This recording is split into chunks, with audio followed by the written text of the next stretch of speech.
ನಮಸ್ಕಾರ ವೀಕ್ಷಕರೇ, ಟಿಎನ್ಸಿಐಬಿ ನ್ಯೂಸ್ಗೆ ಸ್ವಾಗತ. ನಾರಾಯಣಪುರದಲ್ಲಿ ವಿದ್ಯುತ್ ಸಮಸ್ಯೆ. ಹಗಲು 7 ಗಂಟೆ ವಿದ್ಯುತ್ಗೆ ರೈತರ ಉಗ್ರ ರಸ್ತೆ ತಡೆ ಪ್ರತಿಭಟನೆ.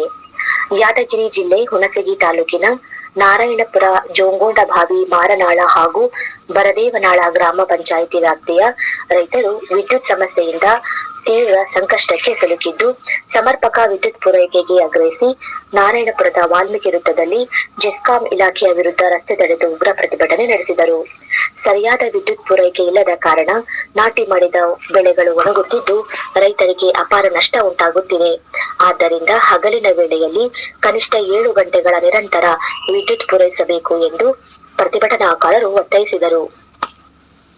ರಾತ್ರಿ ವೇಳೆ ಮಾತ್ರ ವಿದ್ಯುತ್ ನೀಡುತ್ತಿರುವುದರಿಂದ ರೈತರು ಹಾವು ಚೇಳುಗಳ ಭಯ ಹಾಗೂ ಕಾಡು ಮೃಗಗಳ ಹಾವಳಿಯ ನಡುವೆ ಪ್ರಾಣ ಕೈಯಲ್ಲಿ ಹಿಡಿದು ಹೊಲಗಳಲ್ಲಿ ನೀರು ಹಾಯಿಸುವ ಪರಿಸ್ಥಿತಿ ನಿರ್ಮಾಣವಾಗಿದೆ ಎಂದು ರೈತರು ಆಕ್ರೋಶ ವ್ಯಕ್ತಪಡಿಸಿದರು. ಮಾಜಿ ಶಾಸಕ ನರಸಿಂಹನಾಯಕ ರಾಜುಗೌಡ ಹಾಗೂ ಬಿಜೆಪಿ ಯುವ ಮುಖಂಡ ಹನುಮಂತ ನಾಯಕ ಬಬ್ಲುಗೌಡ ಅವರ ನೇತೃತ್ವದಲ್ಲಿ ನಡೆದ ಪ್ರತಿಭಟನೆಯಲ್ಲಿ ಸರ್ಕಾರ ಮತ್ತು ಜೆಸ್ಕಾಂ ಇಲಾಖೆಯ ವಿರುದ್ಧ ತೀವ್ರ ಆಕ್ರೋಶ ವ್ಯಕ್ತವಾಯಿತು. ಈ ವೇಳೆ ಮಾತನಾಡಿದ ಹನುಮಂತ ನಾಯಕ ಬಬ್ಲುಗೌಡ, ರೈತರಿಗೆ ಕೂಡಲೇ ಹಗಲಿನ ವೇಳೆಯಲ್ಲಿ ಸಮರ್ಪಕ ವಿದ್ಯುತ್ ಪೂರೈಕೆ ಮಾಡಬೇಕು, ಇಲ್ಲವಾದಲ್ಲಿ ನಾರಾಯಣಪುರದಿಂದ ಹುಣಸಗಿಯವರೆಗೆ ಉಗ್ರ ಹೋರಾಟ ಹಮ್ಮಿಕೊಳ್ಳಲಾಗುವುದು ಎಂದು ಎಚ್ಚರಿಕೆ ನೀಡಿದರು. ಪ್ರತಿಭಟನಾ ಸ್ಥಳಕ್ಕೆ ನಾರಾಯಣಪುರ ಪೊಲೀಸ್ ಠಾಣೆಯ ಪಿಎಸ್ಐ ಅಯ್ಯಪ್ಪ ಅವರು ಆಗಮಿಸಿ ಪರಿಸ್ಥಿತಿಯನ್ನು ಪರಿಶೀಲಿಸಿ ಪ್ರತಿಭಟನೆ ಶಾಂತಿಯುತವಾಗಿ ನಡೆಯುವಂತೆ ಮೇಲ್ವಿಚಾರಣೆ ನಡೆಸಿದರು. ಪ್ರತಿಭಟನೆಯಲ್ಲಿ ಗದ್ಯಪ್ಪ ಪೂಜಾರಿ, ತಿಮ್ಮಣ್ಣ ರೋಡಲಬಂಡ, ರಮೇಶ ಕೋಳೂರ್, ಮಲ್ಲು ಮೇಸ್ತಕ, ಶಿವು ಬಿರಾದರ್ ಸೇರಿದಂತೆ ಅನೇಕ ರೈತರು ಹಾಗೂ ಬಿಜೆಪಿ ಯುವ ಮುಖಂಡರು ಭಾಗವಹಿಸಿದ್ದರು. ವರದಿ ರಾಜ್ಕುಮಾರ್ ರಾಠೋಡ್.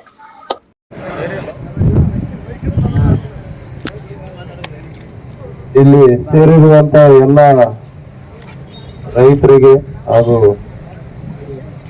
ಪೊಲೀಸ್ ಸಿಬ್ಬಂದಿಗಳು, ಇದು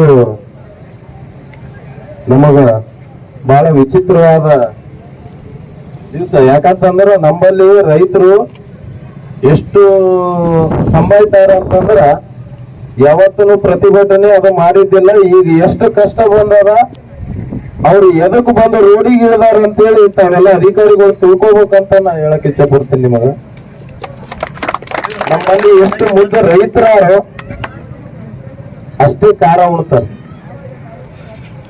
ಎಷ್ಟು ಮುದ್ದು ಸ್ವಭಾವ ಅದು ಅಷ್ಟೇ ತಾಳ್ಮೆಯಿಂದ ಇರ್ತಾರ. ಯಾವಾಗ ಗಾಡಿ ತಟ್ಟಿಂದ ಯಾರು ಕೇಳಲ್ಲ, ಅದೇ ರೀತಿ ನಮ್ಮ ರೈತರ ಪರಿಸ್ಥಿತಿ ಆಗ್ಯದ. ದಯವಿಟ್ಟು ನೀವು ಏನ ಇರುವಂತ ಕಿವಿ ಅಧಿಕಾರಿಗಳು ತಿಳ್ಕೊಬೇಕು. ಯಾಕಂತಂದ್ರೆ ಇದು ಒಂದೇ ತಲೆ ಸ್ಟ್ರೈಕ್ ನಡೆದಿಲ್ಲ, ದಿನ ಒತ್ತಂಡ್ರ ಯಾವಾಗಾದ್ರೂ ನೋಡ್ರಿ ಕೊಡೆಕಲ್ ಕೆಬಿ ಮುಂದಾದ್ರೂ ರೈತರು ಇರ್ತಾರ, ಹುಣಸಗಿ ಬಲ್ಲಿ ಆದ್ರೂ ಇರ್ತಾರ. ಇವ್ರಿಗೆ ಏನ್ ಅನಿಸ್ಬಿಟ್ಟದ ಅಧಿಕಾರಿಗಳಿಗೆ ಅಂತಂದ್ರ, ಇಷ್ಟು ಸ್ಟ್ರೈಕ್ ಮಾಡ್ತಾರ, ಆಯ್ತು 1 ತಾಸು ಬರ್ತಾರ, ಯಾರ್ಯಾರು ಮುಖಂಡರುಗಳು ಬರ್ತಾರ, ಒದರ್ತಾರ, ಓದ್ತಾರ, ನಮ್ಮದ ನಾವು ಪೂರಾ ಮನವರಿಕೆ ಆಗ್ಬಿಟ್ಟದ. ಇವತ್ತ ನಾವು ಇದನ್ನ ಸ್ಟ್ರೈಕ್ ಮಾಡಬೇಕಾದ್ರ ಯಾವುದೇ ರಾಜಕೀಯ, ನಾನು ಬಿಜೆಪಿ ಒಬ್ಬ ಮಾಜಿ ಮಾನ್ಯ ಕೆಎಬಿ ಅಧಿಕಾರಿಗಳು ಬಹಳ ಸೂಕ್ಷ್ಮವಾಗಿ ನಮ್ಮ ನಾಯಕರು, ನಮ್ಮ ಹಿರಿಯರು, ರೈತ ಬಾಂಧವರು ಶಾಂತಿಯುತವಾಗಿ ಹೋರಾಟವನ್ನ ಮಾಡೋಣ. ಯಾಕಂದ್ರೆ ನಮಗ್ ಬೇಕಾಗಿರೋದು ಕರೆಂಟ್ ಮತ್ತು ನೀರು. ಯಾವುದೇ ಉದ್ರೇಕದ ಹೋರಾಟ ನಮಗ್ ಬೇಕಾಗಿಲ್ಲ. ನಮ್ಮ ರೈತರಿಗೆ ಸರಿಯಾದ ಕರೆಂಟ್ ಕೊಡಿ. ರಾತ್ರಿ 12 ಗಂಟೆ ಕರೆಂಟ್ ಕೊಡ್ತೀರಿ, ರಾತ್ರಿ ರೈತ ಹೋಗಿ ರಾತ್ರಿ 12 ಗಂಟೆ ಕರೆಂಟ್ ಬರ್ತದ ಅಂತೇಳಿ ಕೆನಾಲ್ ಮೇಲೆ ಹಳ್ಳದ ಹತ್ರ ಪಕ್ಕದ ಹತ್ರ ಕೊಡ್ಬೇಕಾದ್ರೆ ಹಾವು ಚೇಳುಗಳು ದೊಡ್ಡ ಪ್ರಾಣಿಗಳು ಬರ್ತಾ ಇದಾವೆ. ಭಯದ ವಾತಾವರಣ ಆಗಿದೆ. ಅವ್ರಿಗೆ 8 ಮಕ್ಕಳು ಇದಾರೆ. ಅದ್ರ ಅಧಿಕಾರಿಗಳು ತಿಳ್ಕೋಬೇಕು. ಎಸಿ ರೂಮಲ್ಲಿ ಕುತ್ಕೊಂಡು ರಾತ್ರಿ 12ಕ್ಕೆ ಬಂದು ನೀವು 11 ಕರೆಂಟ್ ಕೊಟ್ಟಾಗ ನಾವು ಹೋಗಬೇಕು, ನೀವು ಮುಂಜಾನೆ ಬರ್ತದೆ ಮುಂಜಾನೆ ಹೋಗ್ಬೇಕು. ನಾವೇನ್ ನಿಮಗೆ ಹುಟ್ಟಿದ್ದೇವೆ, ನಮ್ಮ ತಂದೆ ತಾಯಿ ಹುಟ್ಟಿದ್ದೇವೆ, ಅದನ್ನ ಮೊದಲು ಸರಿಯಾಗಿ ಅಧಿಕಾರಿಗಳು ಹೇಳಬೇಕು. ಇದನ್ನ ಈ ಹೋರಾಟವನ್ನ ಬಹಳ ಸೂಕ್ಷ್ಮವಾಗಿ ತಾವು ತಿಳ್ಕೊಂಡು ನಮ್ಮ ನಾಯಕರಾಗಿರ್ತಕ್ಕಂಥ ಸನ್ಮಾನ್ಯ ಶ್ರೀ ನರಸಿಂಹನಾಯಕ ರಾಜುಗೌಡ ಅಣ್ಣವರ ಸೋದರಾಗಿರ್ತಕ್ಕಂಥ ಯುವ ನಾಯಕರಾಗಿರ್ತಕ್ಕಂಥ ಶ್ರೀಯುತ ಬಬ್ಲುಗೌಡ ಅಣ್ಣನವರ ನೇತೃತ್ವದಲ್ಲಿ ಇವೊಂದು ಶಾಂತಿಯುತ ಹೋರಾಟವಾಗಿದೆ. ಇದನ್ನ ಬಹಳ ಸೂಕ್ಷ್ಮವಾಗಿ ಅರ್ಥ ಮಾಡಿಕೊಂಡು ಇದಕ್ಕೆ ಸರಿಯಾಗಿ ರೈತರಿಗೆ ಸರಿಯಾದ ಸಮಯಕ್ಕೆ ನೀವು ವಿದ್ಯುತ್ ಅನ್ನ ಪೂರೈಕೆ ಮಾಡಬೇಕು. ಸರಿಯಾದ ದಿನಮಾನಗಳಲ್ಲಿ ನೀವು ವಿದ್ಯುತ್ ಅನ್ನ ಪೂರೈಕೆ ಮಾಡದೇ ಇದ್ರೆ ಮುಂದಿನ ದಿನಮಾನಗಳಲ್ಲಿ ನಮ್ಮ ನಾಯಕರಾಗಿರ್ತಕ್ಕಂಥ ಸನ್ಮಾನ್ಯ ಶ್ರೀ ನರಸಿಂಹನಾಯಕ ರಾಜುಗೌಡರ ನೇತೃತ್ವದಲ್ಲಿ ನಿಮ್ಮ ಕೆಬಿ ಅಧಿಕಾರಿ ಹುಣಸಗಿ ಪಟ್ಟಣದಲ್ಲಿ ಬಂದು ನಿಮ್ಮ ಅಧಿಕಾರದ ಕಟ್ಟಡವನ್ನ ಮತ್ತು ನಿಮ್ಮನ್ನ ಕೂಡ ಮುಂದಿನ ದಿನಮಾನಗಳಲ್ಲಿ ದೊಡ್ಡ ಪ್ರತಿಭಟನೆಯನ್ನ ಮಾಡಿ ನಿಮ್ಗೆ ತಕ್ಕ ಶಾಸ್ತಿಯನ್ನ ರೈತರ ಪರವಾಗಿ ಮಾಡ್ತೇವೆ ಅಂತಕ್ಕಂಥ ಎಚ್ಚರಿಕೆಯನ್ನ ಈ ಸಂದರ್ಭದಲ್ಲಿ ಬಯಸ್ತೇನೆ. ಹಾಗಾಗಿ ನಮ್ಮ ನಾಯಕರು ಈಗ ಸನ್ಮಾನ್ಯ ಬಬ್ಲುಗೌಡನವರು ಬಂದಿದ್ದಾರೆ. ಈ ಮನೆಗೆ ತಾವು ಸ್ವೀಕಾರವನ್ನು ಮಾಡಿ ನಿಮ್ಮ ಅನಿಸಿಕೆಯನ್ನ ಬಹಳ ರೈತರಿಗೆ ಸ್ಪಷ್ಟವಾಗಿ ಹೇಳಬೇಕು, ಸಂದೇಶವನ್ನು ನೀಡಬೇಕಂತೇಳಿ ನಮ್ಮ ನಾಯಕರ ಪರವಾಗಿ ನನ್ನ ಮಾತಾಡಲು ಅವಕಾಶ ಮಾಡಿಕೊಟ್ಟಂತ ನಮ್ಮೆಲ್ಲ ಗ್ರಾಮದ ಎಲ್ಲ ಗುರು ಹಿರಿಯರಿಗೂ ನಮ್ಮ ರೈತ ಬಾಂಧವರಿಗೆ ಹೇಳಿ ನಾನು 2 ಮಾತುಗಳನ್ನ ವಿರಾಮ ಕೊಡ್ತೇನೆ. ಜೈ ಹಿಂದ್ ಜೈ ಕರ್ನಾಟಕ ಮಾತು. ಈ ಮುಂದಿನ ಕಾರ್ಯಕ್ರಮವನ್ನು ನಮ್ಮ ರಮೇಶಣ್ಣ ಕುಳಿಯರು ನಿರ್ವಹಿಸ್ತಾರೆ. ಒಂದು ಅರ್ಥಗರ್ಭಿತವಾಗಿ ಮಾತಾಡುವಂತ ಮನೆ ಶೇಖರ್ ಅವರಿಗೆ ಧನ್ಯವಾದಗಳು. ಈಗಾಗಲೇ ಕರೆಂಟಿನ ಮತ್ತು ನೀರಿನ ಅಭಾವ, ಅದರ ಜೊತೆಗೆ ಕರೆಂಟಿನ ವ್ಯವಸ್ಥೆ ಈ ರೀತಿ ಇದೆ ಅಂತ ಈಗಾಗಲೇ ಅಧಿಕಾರಿ ವರ್ಗ ಮನವಿ ಆಗಿದೆ. 365 ದಿನಗಳ ಕಾಲ ನಮ್ಗೆ ಇದೇ ಕಷ್ಟ. ಒಂದು ದಿನ ಕೂಡ ನಾವು ಪ್ರತಿಭಟನೆ ಮಾಡಿಲ್ಲ. ಆ ಪ್ರತಿಭಟನೆಯ ಒಂದು ಶಾಂತಿಯುತ ಪ್ರತಿಭಟನೆಗೆ ಮನೆ ಬಬ್ಲುಗೌಡನವರು 2 ಮಾತಾಡಬೇಕಂತ ನಮ್ಮಲ್ಲಿ ವಿನಂತಿಸಿಕೊಳ್ತಾ ಇದ್ದೀನಿ. ಕೊನೆಯದಾಗಿ ಇದು ಎಚ್ಚರಿಕೆ ಗಂಟೆ. ಇನ್ನ 4 ದಿವಸನಾಗ ನೀವೇನಾದರೂ ಅಧಿಕಾರಿಗಳು ಸುಧಾರಿಸಿಕೊಂಡು ನಮ್ಮ ರೈತರಿಗೆ ಬಿಡ್ಲಿಲ್ಲ ಅಂದ್ರ ನಾರೇಪುರಲ್ಲಿಂದ ಹುಣಸಗಿವರೆಗೂ ಬಂದು ನಿಮ್ಮ ಕೆಬಿ ಆಫೀಸ್ ಅನ್ನು ಮುಚ್ಚಂತ ಕೆಲಸ ನಮ್ಮ ರೈತರು ಮಾಡ್ತಾರೆ. ಮೊದಲ ಅಧಿಕಾರಿಗಳಿಗೆ ಒಂದು ಮಾತು ಹೇಳಕ್ ಇಚ್ಛೆ ಪಡ್ತೀನಿ. ತಾವು ಒಬ್ಬ ರೈತರ ಮಕ್ಕಳದಿರಿ, ಅದನ್ನು ಮರಿಬಾರದು. ನಿಮಗೇನಾದ್ರು ನೀವು ತಿಳಿದಿರ್ಬೋದು, ನಾವು ಎಸಿ ರೂಮ್ ಕೊಡ್ತೀವಿ, ನೀವು ಆರಾಮ್ ನಾವು ಅಲ್ಲೇ ಇರ್ತೀವಿ, ನಮಗೆ ಪಗಾರ ಬರ್ತದೆ, ಗೌರ್ಮೆಂಟ್ ನೌಕರಿ ಇದೀವಿ ಅಂತ. ನೀವು ಯಾರ್ದಾದ್ರು ಪಗಾರ ತಗೊಂತೀರಿ, ಯಾರ್ದಾದ್ರು ಅದೀರಿ ಅಂತಂದ್ರೆ ಅದು ನಮ್ಮ ರೈತರು ಕೊಡುವಂತ ಟ್ಯಾಕ್ಸಲ್ಲಿಂದ ನಿಮಗೆ ಪಗಾರ ಬರ್ತದೆ. ಅದನ್ನ ತಾವೆಲ್ಲರೂ ಮರೆತು ಬಿಟ್ಟಿರಿ. ಯಾಕಂತಂದ್ರ ತಿಂಗಳ ಪಗಾರ ಬರ್ತದೆ, ನಿಮ್ಮ ಹೆಂಡ್ರಿ ಮಕ್ಕಳು ನಡೆದ ಜೀವನ. ಇಷ್ಟೇ ವಿಚಾರ ಮಾಡ್ರಿ. ಒಬ್ಬ AW ನೀವು ಬಂದಿರಿ, ಅಧಿಕಾರಿಗಳು ಬಂದಿರಿ, ಇಷ್ಟೊಂದು ಜನ ರೈತರು ಕೊಂತಾರ. ಈಗ ನಾವು ಬರಷ್ಟಿಗೆ ಎಷ್ಟು ಸರಿ ಕರೆಂಟ್ ಹೋಗ್ಯದ, ಎಷ್ಟು ಸರಿ ಎಲ್ಸಿ ತಗೊಂಡಾರ, ಅದನ್ನ ವಿಚಾರ ಮಾಡ್ರಿ ನೀವು. ಯಾಕ್ರಿ ಯಾಕ ಈ ಪರಿಸ್ಥಿತಿ ನಮಗ್ ಯಾಕ? ಆಯ್ತು, ಏನೋ 7 ತಾಸು ಕರೆಂಟ್ ಕೊಡ್ತೀರಿ ಅಂತೀರಿ, 7 ತಾಸು ರಾತ್ರಿ ಕೊಡ್ತೀರಿ, 12 ಗಂಟೆಗೆ ಅವನು ಕಳ್ಸ್ಕೊಳಕ್ ರೆಡಿ ಯಾರ ನಮ್ಮ ರೈತರು, ಚೋಳನು ಕಳ್ಸ್ಕೊಳಕ್ ರೆಡಿ ಯಾರ. ಜೀವ ಒಟ್ಟಿಟ್ಟು ನಮ್ಮಂತವ್ರಿಗೆ ಅನ್ನ ಕೊಡುವಂತಾರು ಯಾರಾದ್ರೂ ಇದ್ರ ಅದು ರೈತರು. ಅದನ್ನ ನೀವು ಮರಿಬಾಡ್ರಿ. 12ರಿಂದ ಕೊಡೋ 7 ತಾಸು ಕರೆಕ್ಟ್ ಆಗಿ ಕೊಡ್ರಿ. ಒಬ್ಬ ರೈತರು ನೀವು ಬಂದು ಪ್ರತಿಭಟನೆ ಮಾಡಲ್ಲ, ಯಾಕಂತ ಕೇಳಲ್ಲ. ವಿಚಾರ ಮಾಡ್ರಿ. ರೈತರಿಗೆ ನೀವು ಕಾಡ್ಸ್ಕೊಂತ ಕುಂತೀರಿ, ರೈತರಿಗೆ ನೀವು ಕರೆಂಟ್ ಹಾಕಲಿಲ್ಲ ಅಂತಂದ್ರ, ನಾಳೆ ರೈತ ಬೆಳಿಲಿಲ್ಲ ಅಂತಂದ್ರ ಒಟ್ಟಿಗೆ ಏರಿ ನಮ್ ಒಟ್ಟಿಗೆ ಏನ್ತಿ ನಮ್ ಅದನ್ನ ವಿಚಾರ ಮಾಡ್ರಿ. ಹಂಬಿನೊಳಗೆ ಹೋಗ್ಬೇಡ್ರಿ, ಸೊಕ್ಕಿನೊಳಗೆ ಹೋಗ್ಬೇಡ್ರಿ. ರೈತರು ಈಗ ಮೊನ್ನೆ ಬಬ್ಲಾದಿ ಅಪ್ಪರು ಹೇಳ್ಯಾರ, ನುಡಿಗಳು ನೋಡ್ದಾರ ಏನಂತ, ಮಳೆ ಕರ್ಮದ ಮಳೆ ಧರ್ಮದ ಬೆಳೆ ಅಂತ. ಆ ರೈತರಿಗೆ ಏನ್ ಮಾಡಮ್ಮ, ನಮ್ಮಂತವ್ರು ನಿಮ್ಮಂತವ್ರು ಹುಟ್ಟಿ ಧರ್ಮದಾಗಿದ್ದವರಿಗೆ ಕರ್ಮದಾಗತ್ತೀವಿ. ಅದಕ್ಕೆ ದಯವಿಟ್ಟು ನೀವು ಕರೆಂಟ್ ಕೊಡ್ರಿ. ಯಾಕಂತಂದ್ರೆ ಮಳೆ ಇಲ್ಲ, ಮಳೆ ಏನು ಕೈ ಕೊಟ್ಟಾನ. ಮಳೆ ಬಂದಿತ್ತು ಅಂತಂದ್ರೆ ಇಷ್ಟು ಕಷ್ಟಪಡೋದು ರೈತರಿಗೆ ಯಾರಿಗೂ ಬೇಕಾಗಿದ್ದಿಲ್ಲ. ಏನ್ರಿ ಮಳೆ ಬಂದದ, ಜಂಪ್ಗಳು ಇದಾತವ, ನೀವೇ ಹೇಳ್ರಿ ಎದ್ರ ಸಮಸ್ಯೆ ಅದ? ಯಾಕೆ ಇಷ್ಟೊಂದು ರೈತರಿಗಾಗಲಿ ಯಾರಿಗೇ ಆಗಲಿ ಎಲ್ಲರಿಗೆ ಯಾಕೆ ನಿಮ್ಮಿಂದ ತೊಂದರೆ ಆಗಾಕತ್ತದ? ನಾ ಮೊನ್ನೆ ಆದ್ರೂ ಕೊಡೆಕಲ್ನಾಗ ಒಂದು ಹೇಳಿನಿ, ನಿಮಗೆ ಏನು ತೊಂದರೆ ಅಲ್ಲ, ನಿಮಗೆ ತೊಂದರೆ ಇರೋದು ನಿಮ್ಮ ಲಯಗಳಿಂದ.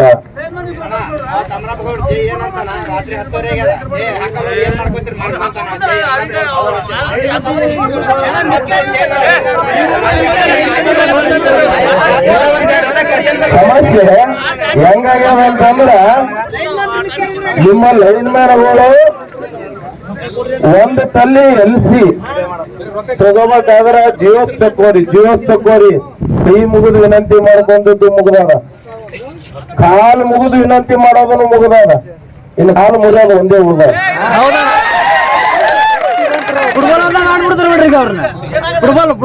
ಅಂದ್ರ ಒಂದು ಸರಿ ನೀವು ತಿಳ್ಕೊರಿ, ನಿಮ್ಮ ಲೈನ್ ಮ್ಯಾನ್ಗಳಾಗ್ಲಿ ಅವರಾಗ್ಲಿ ಮಾತಾಡೋದು ತಿಳ್ಕೊರಿ. ನೋಡ್ರಿ, ದಯವಿಟ್ಟು ಒಂದು ರಿಕ್ವೆಸ್ಟ್ ಮಾಡ್ಕೊಂತೀನಿ ನಿಮಗ, ಆ ರೈತರ ಪರವಾಗಿ ಒಂದೇ ಒಂದು ರಿಕ್ವೆಸ್ಟ್, ನೀವು ಲೈನ್ ಮ್ಯಾನ್ಗಳ ಮೇಲೆ ಒಬ್ಬರ ಮೇಲೆ ಆಕ್ಷನ್ ತಗೋರಿ.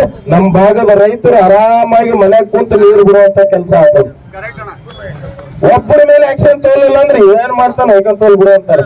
ಹೌದು, ಫೋನ್ ಸ್ವಿಚ್ ಆಫ್ ಮಾಡ್ತಾರೆ. ಏನೇನ್ರಿ ಇಲ್ಲಿ ಕುಂಡಿರ್ತಾರ, ನಾಗಪುರ್ನಾಗ ಇರ್ತಾರ, ಅಲ್ಲಿ ಸ್ವಲ್ಪ ಸ್ಪಾರ್ಕ್ ಆಗಿ ಜಂಪ್ ಹೋಯ್ತು ಅಂತ ಹೇಳಿದ್ರು ಪೂರಚ್ಚಿ ಸರ್ ಅನ್ಸಿತ್ತು.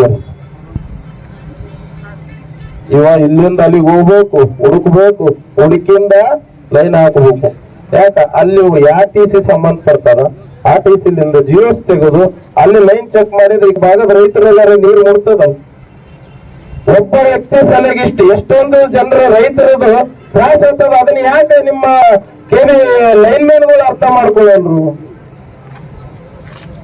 ಅವ್ರು ರೈತರ ಮಕ್ಕಳ, ಅವರು ಕಷ್ಟಪಟ್ಟು ಒಂದು ಜಾಬ್ ಸಿಕ್ಕದ್ ನಿಮಗ, ಅದನ್ನ ವಿಚಾರಣೆ ಮಾಡ್ಕೊಳ್ಳಿ. ನಾವು ಹೇಳೋದು ಇಷ್ಟೇ, ನಿಮಗೆ ವಿನಂತಿ ಮಾಡ್ಕೊಳ್ಳೋದು ಇವತ್ತು ಈ ತಿಳಿದಿರ್ಬೋದು ಇಷ್ಟೇ ಜನ ಬಂದಾರ ಅಂತ. ಯಾರಿಗೂ ಇದು ಗೊತ್ತಿಲ್ಲ. ತರಾತುರಿ ಒಳಗ ನಿನ್ನೆ ರೆಡಿ ಮಾಡ್ಯಾರ, ಇವತ್ತು ಸ್ಟ್ರೈಕ್ ಕುಂತಾರ. ಇವತ್ತು ಎಲ್ಲಾ ರೈತರ ಮುಂದನು ಒಂದು ವಿಶೇಷ ನಿಮಗೆ ಹೇಳೋದಿಷ್ಟೇ, 4 ದಿವಸ ಇಲ್ಲ 1 ವಾರ ನೋಡ್ತೀವಿ. ನೀವೇನಾದ್ರೂ ಇವತ್ತು ರಾತ್ರಿಲಿಂದ ರೈತರಿಗೆ ಏನಾದ್ರೂ ಕರೆಂಟ್ ಸುತ್ತ ಬರ್ಲಿಲ್ಲ ಅಂತ ಅಂದ್ರ ಈ ಹೋರಾಟ ಜೀವ ಹೋಗೋವರೆಗೂ ಸರಿ.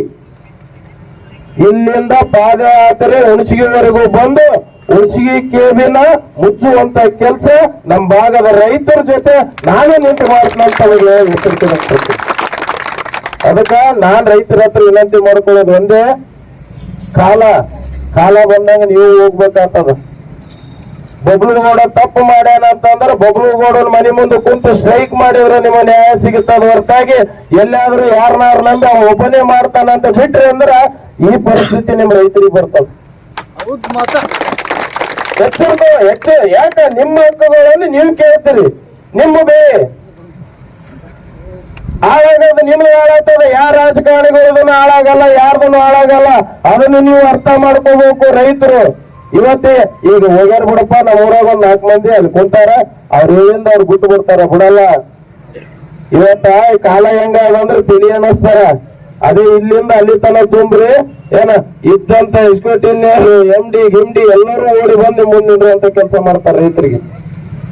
ನಮ್ ಭಾಗದ ರೈತರು ಬಾಳ ಹಿಂದುಳಿದ್ರಿ. ಎದಕ್ಕಂತಂದ್ರೆ ನೀವು ಯಾವ್ದನ್ನು ಕೇಳಲ್ಲ, ಸ್ಟ್ರೈಕ್ ಮಾಡಲ್ಲ, ಅಧಿಕಾರಿಗಳಿಗೆ ಏನಂತನೂ ನೀವು ಮಾತಾಡ್ಸಲ್ಲ.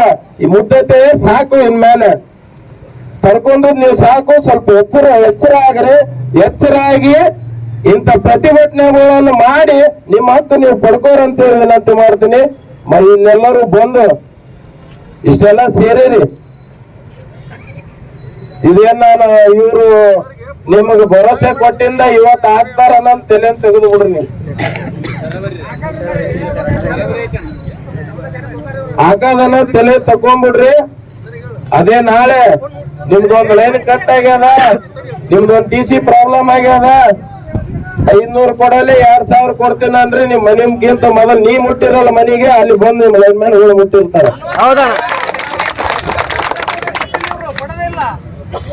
ಅದಕ್ಕ ಈಗೆಲ್ಲರೂ ಬರ್ತೀರಿ. 4 ದಿವಸ ಅವಕಾಶವನ್ನು ಕೊಡೋಣ. 4 ದಿವಸ ಅವಕಾಶ ಕೊಟ್ಟು ನೀವು ರೈತರೆಲ್ಲರೂ, ಈಗ ನಾ ಮಾಡಿದ್ರ ರಾಜಕೀಯ ಅನ್ನಂಗ್ ಬರ್ತದ, ನಾ ಮಾಡಿದ್ರ ಒಂದು ಪಾರ್ಟಿಗೆ ಸೀಮಿತ ಆಗ್ತದ. ನೀವು ರೈತರೆಲ್ಲ ಎಚ್ಚರಿಕೊಂಡು ಹಸಿರು ಸೆಲೆ ಹಾಕೊಂಡು ಪ್ರತಿ ಊರಿಗೂ ಡಂಗರ ಹೊಡಿಸಿ, ಒಂದು ಆಟೋ ತಗೊಂಡು ಡಂಗರ ಹೊಡಿಸಿ ಎಲ್ಲಾ ರೈತರನ್ನ ಕಲಿಸಿ ರೈತರ ಶಕ್ತಿ ಏನ್ ಅನ್ನೋದನ್ನ ನೀವು ಅವ್ರಿಗೆ ತೋರಿಸ್ಕೊಟ್ಟಾಗ ಮಾತ್ರ ನಿಮಗೆ ಕರೆಂಟ್ ಸಿಗುವಂತ ವ್ಯವಸ್ಥೆ ಆಗ್ತದ. ಅಲ್ಲಿ ತನ ಆಗಲ್ಲ. ದಯವಿಟ್ಟು ತಾವು ಅರ್ಥ ಮಾಡ್ಕೊರಿ. 4 ದಿವಸ ಅವಕಾಶ ಕೊಡ್ತೀವ್ರಿ. ನೀವು ಏನ್ ನಿರ್ಧಾರ ಹೇಳ್ತೀರಿ, ಇಲ್ಲೇ ರೈತರು ಕುಂತಾರ, ರೈತರ ಮುಂದೆ ಹೇಳಿ ಏನು ಭರವಸೆ ಸುಳ್ಳು ಕೊಡ್ತಿರು. ಅವ್ರ ತಾಯಿಕೋಟಿಗೆ ಹೋದಾಗ ಅಡ್ಡ ಟೆಪ್ಪಿಗೆ ಇಟ್ರ ಚಾಯ್ ಹೇಳಿದ್ರೆ ಗೌಡ್ರು ಬಂದಾರ ಚಾಯ್ ಹೇಳ ಅಂತಂದ್ರ ಅಡ್ಡ ಟೆಪ್ಪಿಗೆ ಇಟ್ರ ಆ ಕಡೆ ಅಂತಾವ.